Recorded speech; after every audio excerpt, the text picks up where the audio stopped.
What's up, guys? Johnny Tacos here.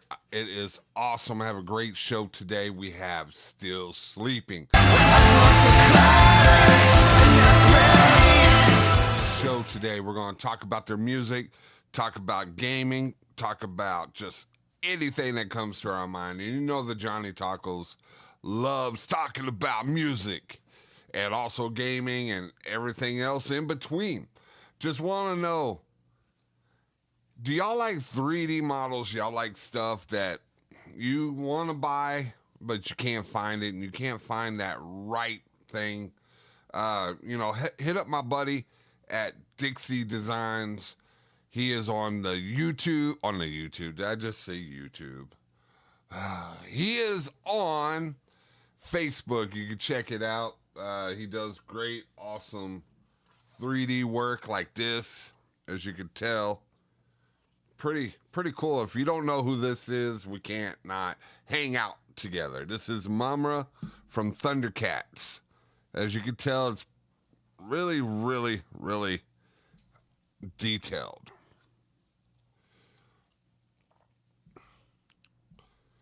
Isn't that cool? That is so cool. That is really awesome. Jeremy at Dixie Designs.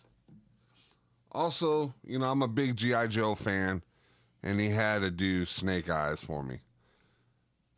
I know it's not ready yet. I'm the one that's going to be painting this, but you could tell the design, the artwork on it. Look at that. Look at that. And he's missing his swords, which I'm going to ask him, hey, can you give me some swords? Anyways, dude, check it out. Tell him Taco Man sent you. He'll make almost anything that he can. And you know what? He will try his damnedest to get it for you. You know what? I also want to show you one more. Look at this. Itty bitty Deadpool. So, yeah. If you got a second, check out his website. I'll have it down in the comments below. You know what? We are about ready to rock and roll. We're Still Sleeping. These guys are pretty cool. I'm glad to sit down with them, talk to them, and just have a good old time. So let's just get ready to rock. Here we go. 3, 2, play that beautiful music.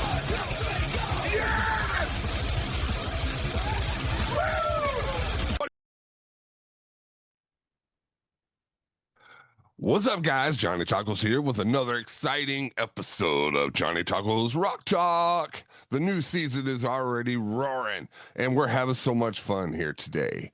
And you know what? I want to get poppy, and I want to get rocky. I want some pop rocks, man. You ever remember being a kid and you had pop rocks and you thought it was some kind of musician that made that candy and just put it in your mouth and it just pops, and like 24 hours later you're talking and you hear a popping? It could have been a dental issue, but I always said, hey, it is the pop rocks. And speaking of pop rocks, I have Still Sleeping. Matter of fact, I almost missed today's date because I was still sleeping. I was up all night, trying to jam to some music. I got the new Three Doors Down Greatest Hits album because, what happened to,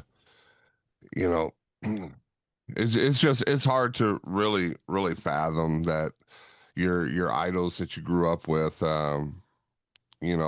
passed away so shortly. And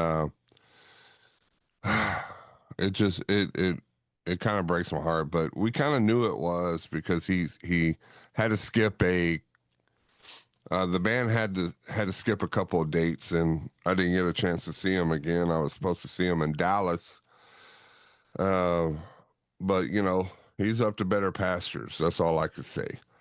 Also, we lost Chuck Norris. Chuck Norris died. I thought death would die before Chuck Norris did, Chuck Norris went and told Death that, like, hey, I'm ready.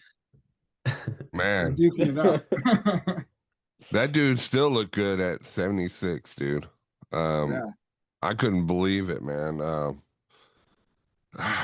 Roundhouse He, kicked his way into the afterlife.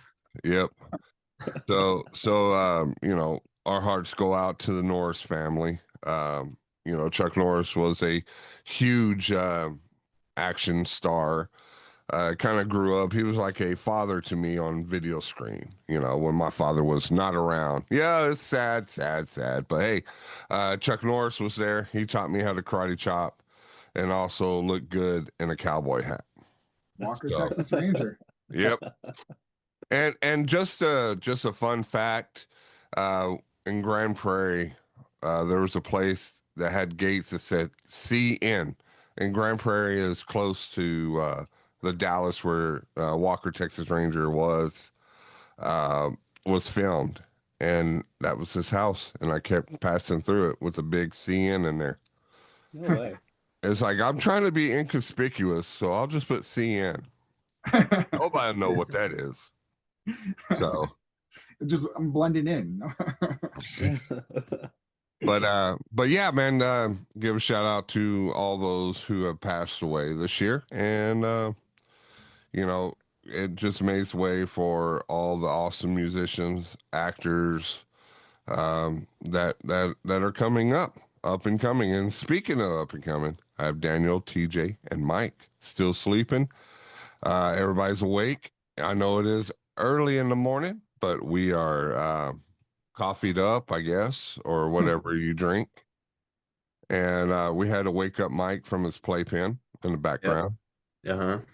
But I think he has his Baja Blast, so it looks like he's doing well. Oh, it's too early for Baja, but First of all, shout out Aroma Joe's. Oh, fair, yeah. Its finest.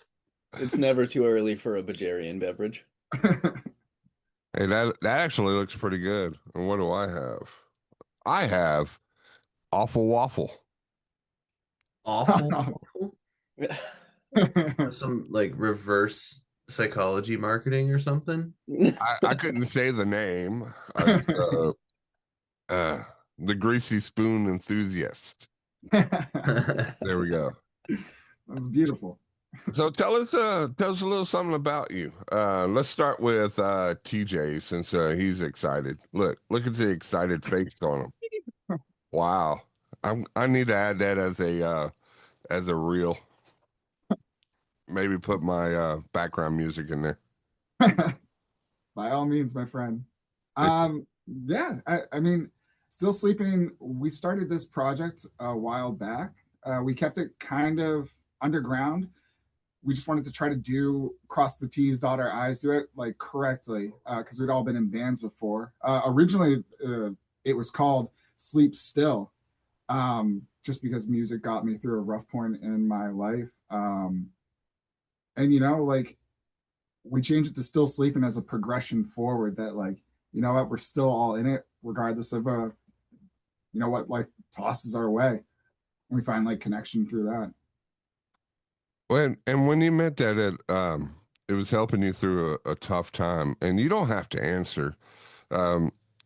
Music has always been like a kind of a shoulder to cry on. Was it? So this band kind of helped you Yeah. out through it.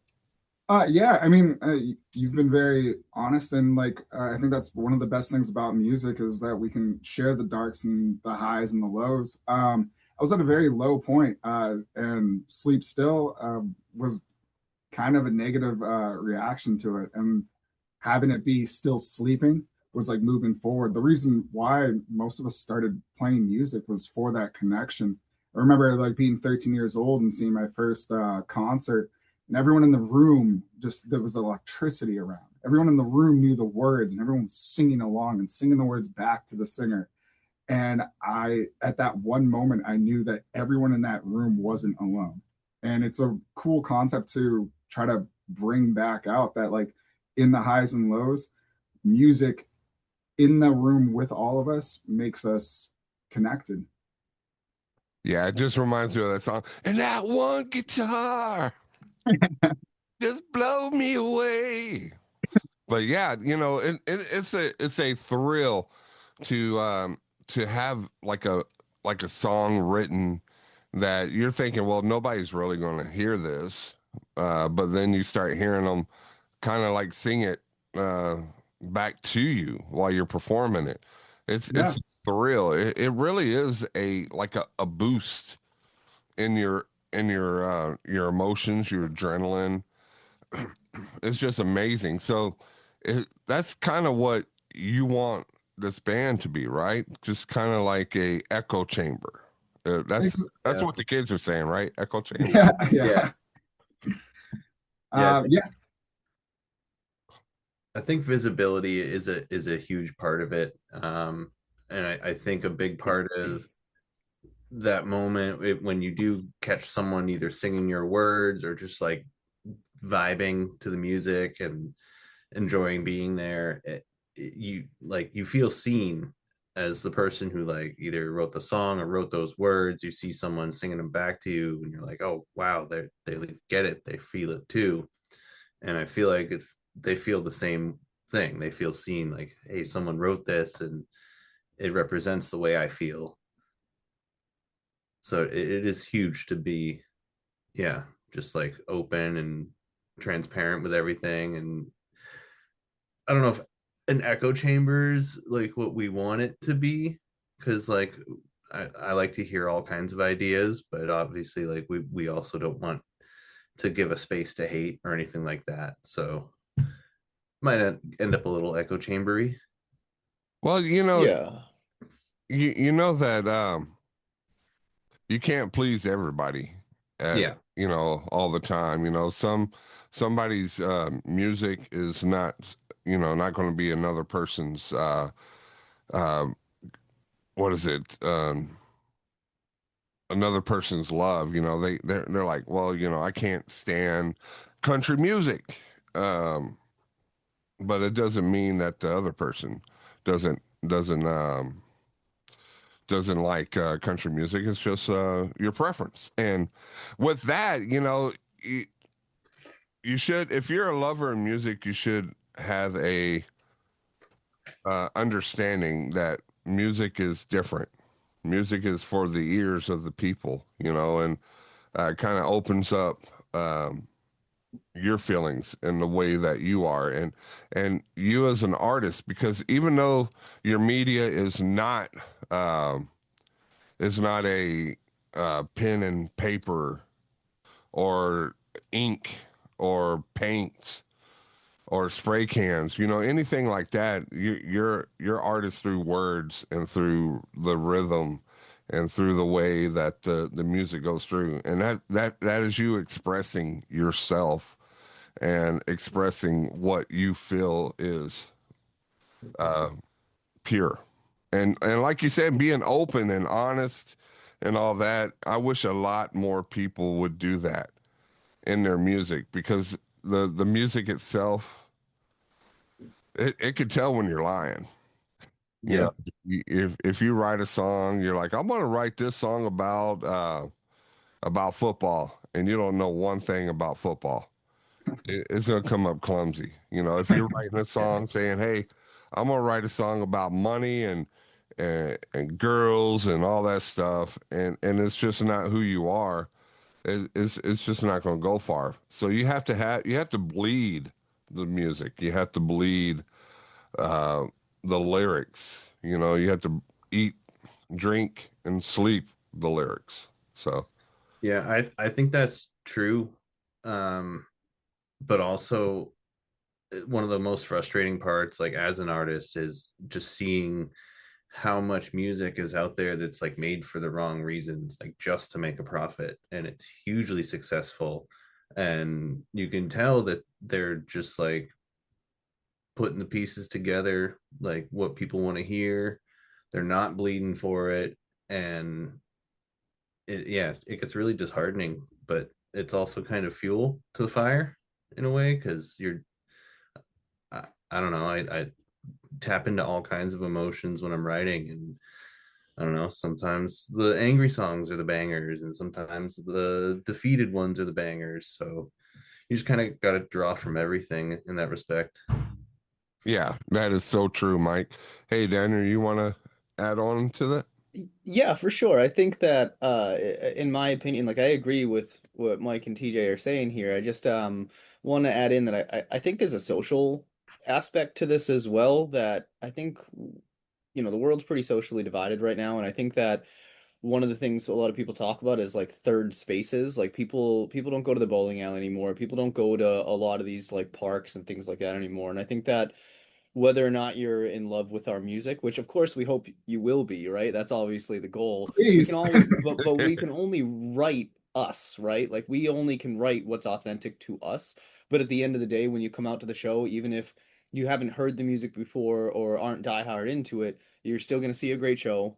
You're still going to talk to people that are genuine, authentic humans. And I think that we're trying to create a space that I hate when people say, I shouldn't say I hate when people say it, but like I don't necessarily think the word safe space is really the best way to put it, but an open space where people can actually have conversations and meet people and especially as you get older, it's harder to find those spaces where you can meet similar people that have similar interests with you. And I think when we play these shows, it's great when people are singing stuff back to us, but it's even better when when we're able to sit there before or after the show and just hang out with people, and it doesn't feel like there's any ego rock star attitude. It's just like we want to get together and have a good time, and I think people see that, and we have a Discord running that we're all gamers in the band, so like we have a bunch of people that have either been sound guys or fans or whoever that have just interacted with us that now we play games with on a weekly basis. And so I think, especially with my roots, which come from punk and hardcore, those shows, even if I didn't know the bands, I'd still show up because I knew it was going to be a good time. And that's the idea that I really like behind this is I want that third party space where we can spend time together. And who cares if you know us or the people are after us or before us or whatever? We're just going to have a good time. Everyone's going to be cool. Everyone's going to have fun, and we can all go there and be authentically ourselves during that time. I mean, you could even just not like our music, and we would still have a good time hanging out with you and being around, which is a Yeah. really cool aspect that we try to bring to the environment. Yeah, but like the music because it's Thank really you. cool. The music is really cool. That was very good promotion there, TJ. If you don't like the music, just come over anyways. We don't, you know. Well, no, I mean, like we'll even go over and set up video game stations at our merch table just so we can just interact and hang out with people. So uh, it's the connection, not the fame. It's the connection that y'all enjoy the most. If we were Yeah, going for the exactly. fame, we would be this would be the wrong field to be tried for. We would be Yeah, a man. lot better at social media if we were trying for fame. Um, but yeah, we're all in our 30s, and I think I can speak for everyone where we all basically came up and like came of age in the scene. Um, I think most of us were in New Hampshire. I think Dan was in like the Virginia scene.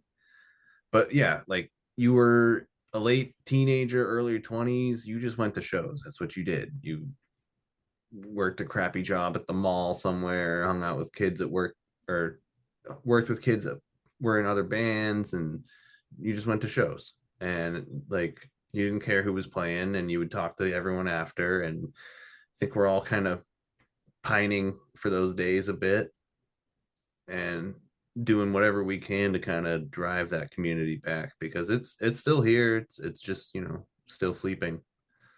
Yeah, that's good. Very true though. It really is, and again I think to Mike's point, yeah, we'd be a lot better at a lot of things if we were pushing for fame, and I think that especially nowadays in the landscape of music, that if you're pushing for fame, it's hard, man. It's not how it works, and there's really not a lot of money in this. So if you're doing it at a decent level, you're doing it because you like it. You're doing it because you are passionate about it, because you care about the music, you care about the people, you care about the community.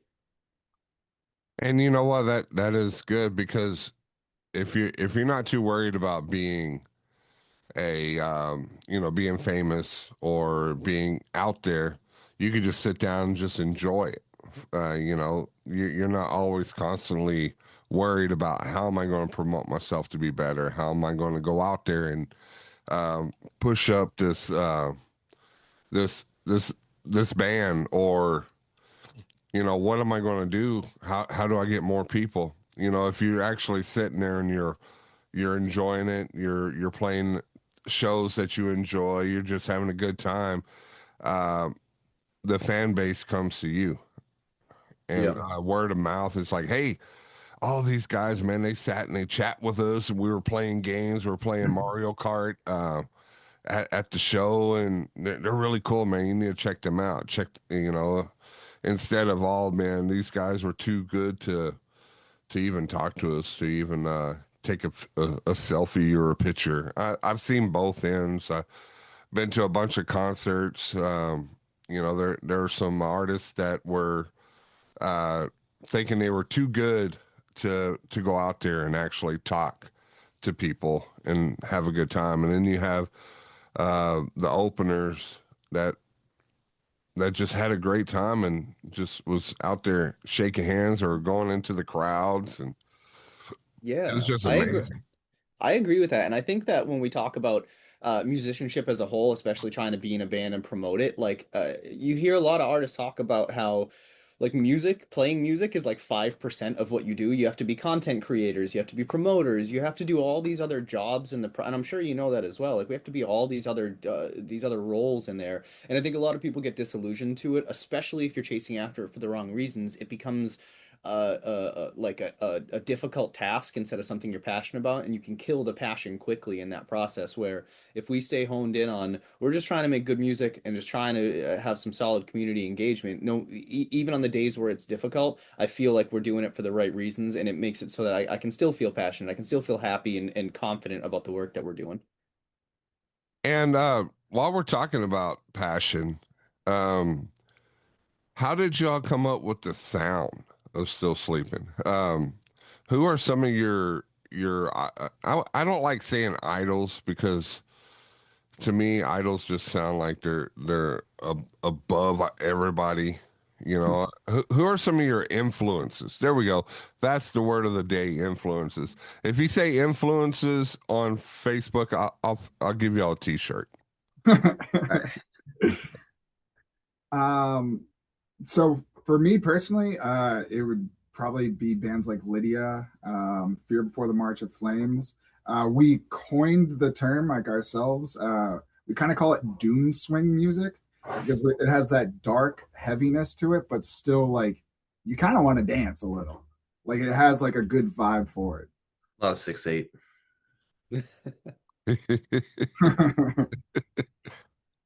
It's like, hey, I'm feeling the emotions, but why is my feet dancing and but my heart's thinking something else? Yeah. We So want people to have inner confusion. but who are some of the musicians that kind of influenced you? Are there like singers or guitarists or drummers or you know? Mike? Me personally, going back, so my dad was a musician, so him first of all.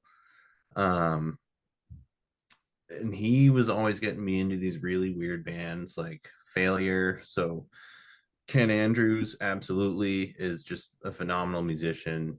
Um, Billy Howerton from A Perfect Circle, Mhm. huge influence on my guitar playing. He just like, I don't play guitar in the band, but I play guitar all the time. Um, but the way he just kind of writes a vocal melody with the guitar, it spoke to me even as like a 7-year old. I was like, I like this. This is what I need to do. Um, Thrice is one of my favorite bands. Every member of that band is incredible. Circus Survive. Reason I play music altogether is Mark Hoppus from Blink 182. I don't know. I popped in Take Off Your Pants and Jacket one day and heard the bass tone on track 2 on Line Songs and was like, I want to make that sound. So yeah, I've modeled my bass tone over the years after him and Ed Breckenridge from Thrice. But yeah, a lot of influences from a lot of different genres of rock. And that just what kind of stitches together you, Mike. So that's your style, that you own it. Yeah. I'm looking at all these guitars in the back. Oh We might yeah, ask you. I have a collection. We might ask you to pull out the gut fiddle and play us some music. You doggy. We What might. about you, Daniel? You've been quiet. You know, Oh are man. you pondering the new Zelda game?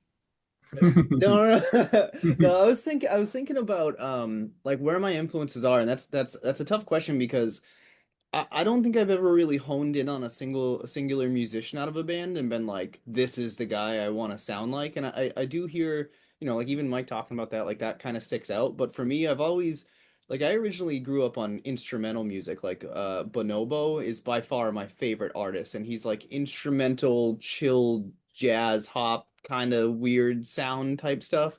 And I've always really been into the composition. Like I'm not the best guitarist in the world by any means, but I can play a little bit of everything. I can do a little piano, a little guitar, a little drums, a little sing. Like I can do a little bit of everything. And so for me, putting the whole thing together and getting a cohesive sound was a big one. And for me, influences growing up was definitely Bonobo for sure, number one.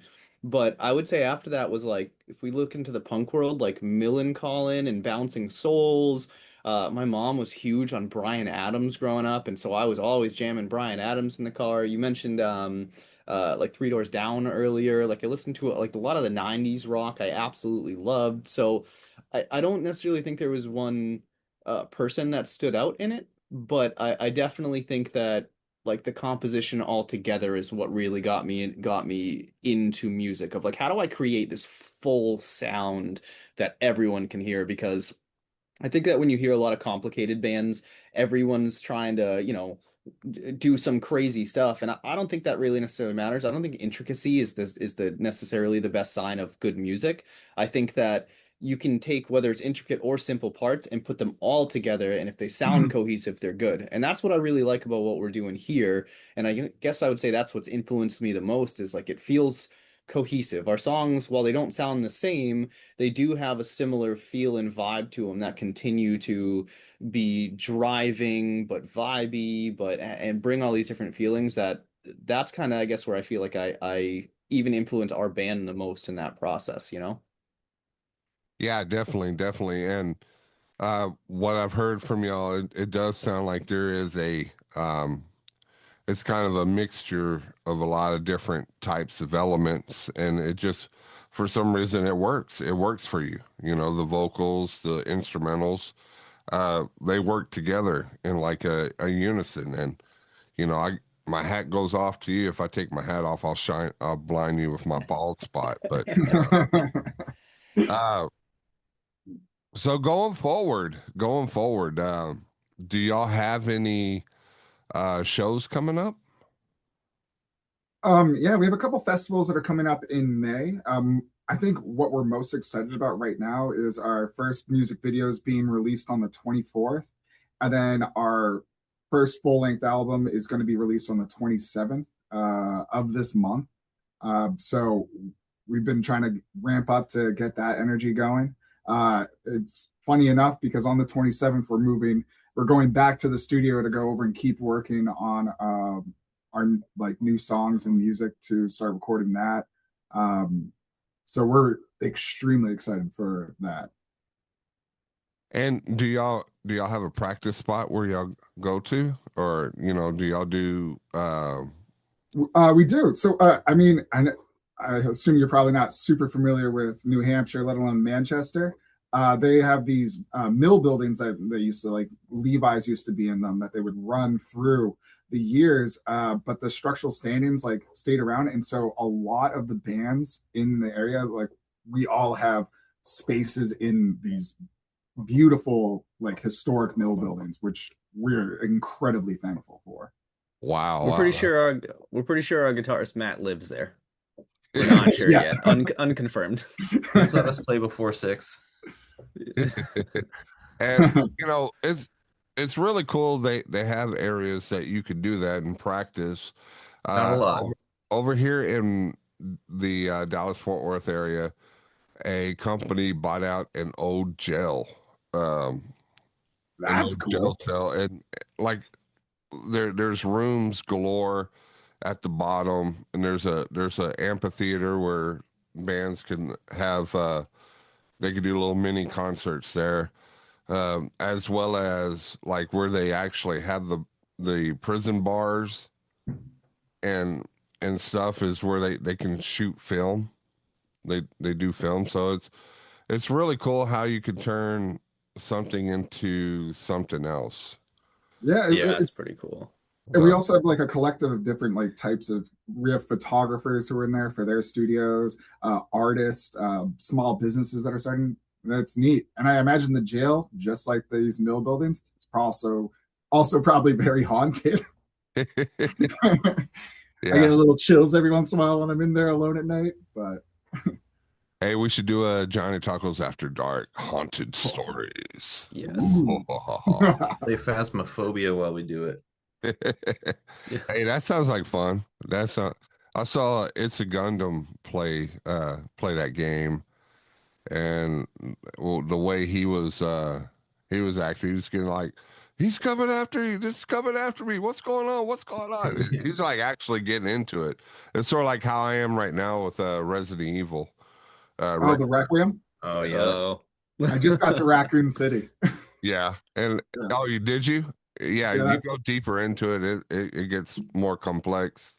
I like playing the Leon character, but do you play Grace first person, or do you do Grace third person? I like the third person because I like the detail. Because when you do first person, it kind of looks like it's like a typical, first person shooter game. Where I liked it because it was like haunting because I've been like having to like move around to like look around corners. But if you put your earphones on late at night, you can hear like the zombies in the next room. And what really freaked me out was the singing girl. Oh yeah. Yeah. And she was singing. I was like, man, she reminded me of an ex-girlfriend. And I was like, that was scarier. So, but yeah, man, if you're on PS5, look me up. We could play some games. We're getting close to the end of the show. Man, thank you guys for being on here. It's an honor to meet each and every one of y'all. If you are ever in the Dallas-Fort Worth area, please reach out to me. For sure, man. And we will rock and we will roll with some tacos. That sounds awesome. I am definitely down for some tacos for sure. With that being said, as for anyone listening in on this podcast as well, like come join our Discord, have a conversation with us, talk with us, hang out with us, play some games with us, man. Like we're as normal as they come when it comes to it. So we're always playing multiplayer games, and Johnny, I hope that we can actually play with you too, man. Yeah. Hey, if you like this episode awesome, and you want to hear more, please like and subscribe to get the latest and the greatest from the Johnny Taco Show. If y'all want to hear some music from Still Sleeping, you can wake up and go on Facebook, Instagram, YouTube, all the social medias. Y'all are on Apple Music, right? Apple Music, Spotify, Amazon Music. And then the 27th, we only have our singles up right now, but on the 27th of March, you'll be able to listen to the entire album, and we're really excited to be able to check it out. Awesome, man. Well, hey, this is Johnny Tacos, and I'm about to roll out here. I am hungry because talking about tacos has made my stomach growl. Just wanted to let y'all all know, man, you are all awesome in my eyes, man.